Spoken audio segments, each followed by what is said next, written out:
The day everything cracked open, nobody screamed. That's the part that still messes with me. If you'd walked by, you might have thought nothing was happening at all. The pool water was calm, the sun was out, people were holding drinks and smiling, and a boy was quietly sinking beneath the surface while 50 grown adults stood there doing absolutely nothing. I saw it because I've lived it before. And once you've seen real drowning up close, you never miss it again. My name is Lena Brooks. I was 17 that summer, standing on the edge of a luxury hotel pool in a borrowed blazer that didn't quite fit, trying to stay invisible because that's what girls like me learned to do early. Stay out of the way. Don't draw attention. Don't make trouble. Especially not in places where you're only supposed to exist as background. The boy in the pool was named Ethan Caldwell. He was 12, autistic, terrified of water, and completely overwhelmed. He wasn't splashing or yelling. He was just going down, eyes wide arms, moving wrong the way people do when their body gives up before their brain can catch up. 3 teenage boys were laughing. One of them even lifted his phone like this was entertainment, and everyone else just watched. That's when I ran. Security shouted. Someone yelled that I wasn't supposed to be there. I heard the word policy thrown like it mattered more than a human life. I didn't slow down. I jumped in fully clothed shoes and all cold water punching the air out of my chest blazer, dragging me down like a bad decision. I grabbed Ethan under the arms. He fought me at first, panicked, not knowing who I was or what was happening. I held him tight anyway, the same way I'd learned to hold my little brother when the world got too loud for him. Firm, steady, letting him feel safety before anything else. We came up together. He coughed, gasped, cried. He was alive. For maybe 5 seconds, it felt like I'd done the right thing and the world agreed. Then the crowd rushed in. Hands reached for Ethan. Phones came out. Security surrounded me like I was the problem. And just like that, the story started changing. She was right next to him. I think she pushed him. I saw her near the edge before he fell. 3 boys stepped forward. Same boys who'd been laughing. Same boys who hadn't moved. And suddenly, their voices mattered more than mine. That's how fast it happens. 1 minute you're a hero, the next you're a suspect. 12 hours earlier, my day had started the way most of mine did. Alarm at 5:40 a.m. Just enough time to get my little brother Marcus ready before my mom left for work. Our apartment was small, clean in that way that comes from effort, not money. Marcus sat at the kitchen table lining up his cereal pieces by shape, humming softly, which meant it was a good morning. Marcus is autistic and mostly nonverbal.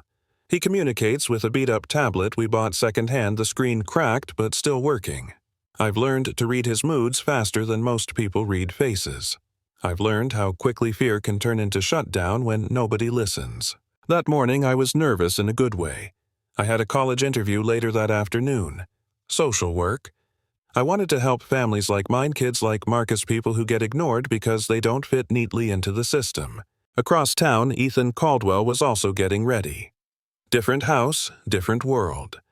His father, Grant Caldwell, was a tech billionaire with more money than time.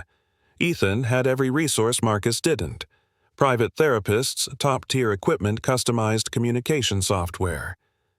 What he didn't have was peace. Crowds overwhelmed him. Noise shut him down. Water terrified him. By the time we all ended up at that hotel fundraiser, both of us were uncomfortable for different reasons.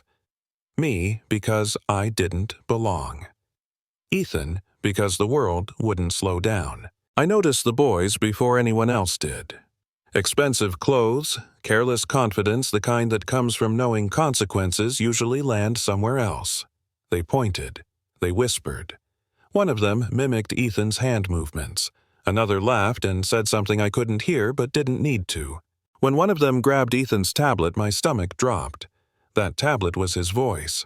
Without it, he was trapped. The boy tossed it into the pool like it was a joke. Ethan lunged without thinking. Slipped. Fell. And that's when nobody moved. After security separated us, I was taken to a small office that smelled like lemon cleaner and old furniture. My clothes were still dripping. My hands wouldn't stop shaking. Grant Caldwell arrived, pale, furious, holding his son like he might disappear again. For a moment, he looked at me with gratitude so raw it almost hurt. "You saved him," he said. Then someone cleared their throat and said they needed to review the situation. Police were called. Statements were taken. 3 witnesses claimed I pushed Ethan. Security footage showed me near the pool. Not pushing, not touching him before he fell, but close enough to look suspicious if that's what you wanted to see. I asked if Ethan could explain what happened. I was told he couldn't provide a reliable statement. That sentence hit harder than any accusation, because I'd heard it before. In schools, in doctors' offices, in meetings where Marcus sat quietly while adults decided things about his life without ever asking him. I was released that night but not cleared. My interview was missed. My mom was fired from her job the next morning due to liability concerns. News headlines painted me as reckless dangerous, another problem kid in the wrong place. Grant didn't buy it. He called me, asked me to tell him everything. Listened when I talked about Marcus, about how drowning is quiet, about how fear looks different when someone can't scream for help. He hired a lawyer for me. A good one. He said he owed me that much. Then the charges came anyway. Assault, reckless endangerment. A plea deal was offered. Admit fault probation, keep it quiet. If we fought and lost, I was looking at years. My mom begged me to consider it. I don't blame her. Fear does that to people, but I couldn't say I hurt a boy I pulled out of the water. I couldn't let that be the story. That's when things started unraveling. A woman who'd been at the pool came forward. She said she saw the boys harassing Ethan, saw the tablet thrown, saw him fall. Security never took her statement. Turns out the head of security was related to one of the boys. Then text messages surfaced. Jokes about messing with Caldwell. Panic after Ethan fell. A plan to blame the girl because no one will believe her anyway. The last piece was Ethan himself. Grant asked him if he wanted to tell his story using his tablet. Ethan typed slowly, carefully. He said the boys scared him. Took his tablet. He tried to get it back. He fell. He couldn't breathe. I saved him. Those words went public. Everything changed after that. Charges dropped. Apologies issued. The boys were charged. The hotel fired its security chief. My college interview was rescheduled, then accepted. Full scholarship. People like to say justice won because a powerful man got involved. That's not the whole truth. Justice moved because someone who was supposed to be silent refused to be erased, and someone who had power chose not to protect it at the expense of the truth. I didn't jump into that pool thinking about courage or consequences.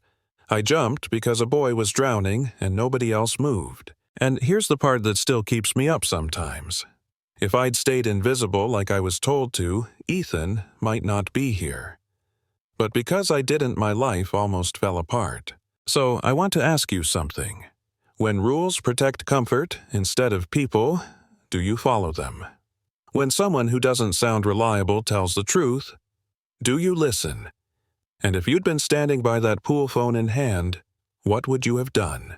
Tell me in the comments. Because these stories don't end at the screen, they end with the choices we make when it's our turn to move.